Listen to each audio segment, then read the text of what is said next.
ஜெய ஜெய சங்கர ஹர ஹர சங்கர. ஸ்ரீ மகாபிரிவா சரணம். தெய்வத்தின் குரல் 2ஆம் பாகம். அத்வைதம். அத்வைதம் என்பது என்ன? அதனால் நமக்கு என்ன உபயோகம்?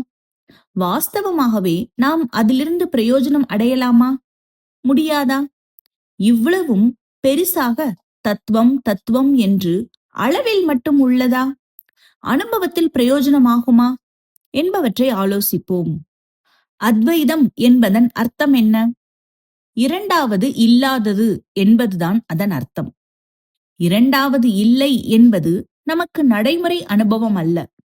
ஆயிரக்கணக்கான வஸ்துக்கள் தான் நமக்கு தெரிகின்றன.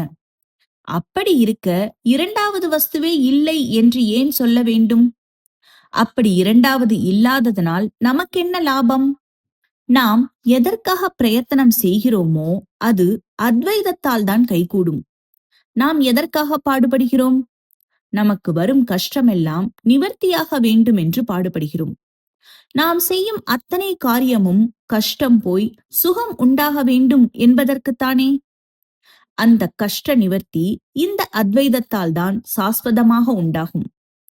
தரித்திரம், பசி, அவமானம், வியாதி, விவகாரம், மனஸ்தாபம் முதலியவைகளை நிவர்த்தி செய்வதற்காக நாம் கஷ்டப்படுகிறோம். ஆனால் எந்த ஊரிலாவது இந்த கஷ்டம் இல்லாமல் இருக்கிறதா? இல்லை. ஒரு கஷ்டம் போனால் இன்னொன்று வரத்தான் செய்கிறது.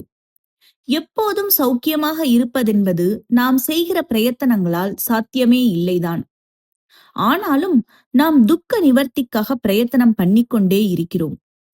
நம்முடைய லௌகீக பிரயத்தனங்களால் தற்கால சாந்தி மட்டும் உண்டாகிறது. ஒரு வியாதிக்கு மருந்து கொடுத்து அதை நிவர்த்தி செய்துவிட்டால் வேறொரு வியாதி வருகிறது.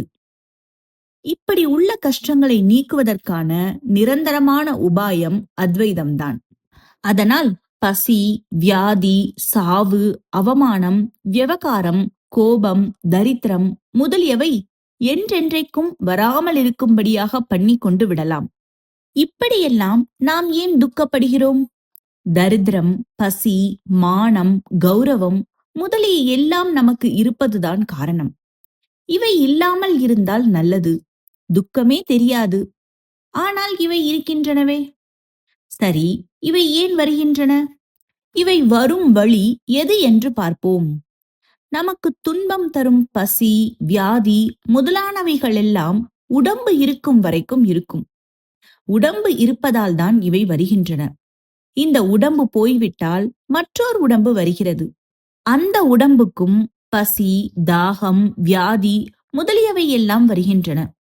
அதாவது உடம்பு இருக்கிற வரையில் கஷ்டம் உண்டு, துக்கம் உண்டு. ஆகவே உடம்பில்லாமல் பண்ணிவிட்டால் நமக்கு இந்த கஷ்டங்கள் எல்லாம் இல்லாமல் போகும். நமக்கு பல பிறவிகள் உண்டாகின்றன. அந்த பிறவிகளுக்கெல்லாம் காரணம் என்ன? உடம்பு எதனால் வருகிறது? முன் ஜென்மத்தில் பண்ணிய பாப புண்ணிய பலன்களை நாம் அனுபவிக்க வேண்டும். ஆத்மாவால் பாப புண்ணியங்களை அனுபவிக்க முடியாது. ஆத்மாவை நெருப்பால் சுட முடியாது. சந்தனத்தை அப்பி குளிரச் செய்துவிட முடியாது. ஆகையால் கர்மாவை அனுபவிப்பதற்காக ஓர் உடம்பு வேண்டி இருக்கிறது. நாம் செய்த பாப புண்ணிய பலனாக கடவுள் நமக்கு உடம்பை கொடுத்து அதையே நான் என்று நினைக்க செய்து தண்டிக்கிறார். நாம் செய்த பாபத்திற்காக ஈஸ்வரன் உடம்பை கொடுத்து நம்மை சிக்ஷை செய்கிறார். இந்த உடம்பு போனதோடு பாபம் போகாவிட்டால் மறுபடியும் உடம்பை கொடுத்து சிக்ஷிக்கிறார். ஆகையால் நாம் பண்ணுகிற பாபம்தான் உடம்புக்கு காரணம். இனிமேல் பாபம் பண்ணாமல் இருந்தால் உடம்பு வராது. பாபம் பண்ணக்கூடாது என்ற நினைவு தினமும் இருக்க வேண்டும். பாப புண்ணியத்துக்கு காரணம் என்ன?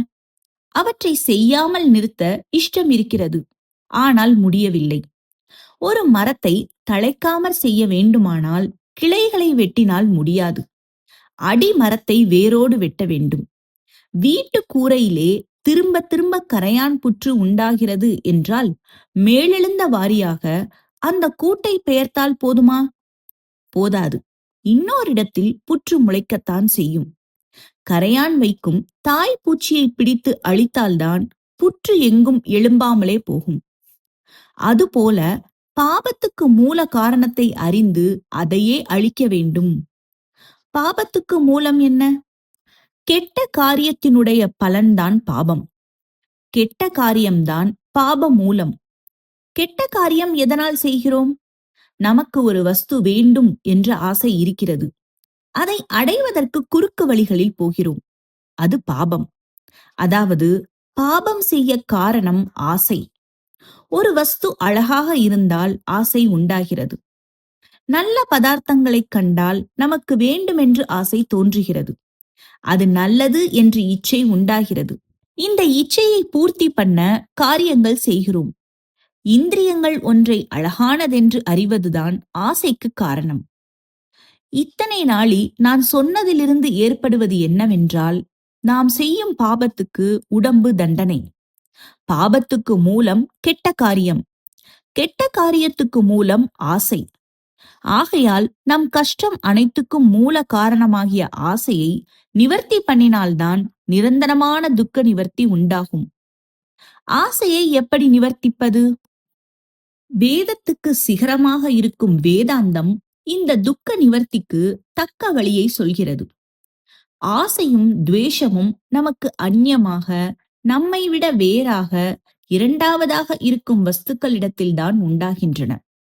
நம்மிடத்திலேயே நமக்கு ஆசையும் உண்டாவதில்லை, வெறுப்பும் உண்டாவதில்லை.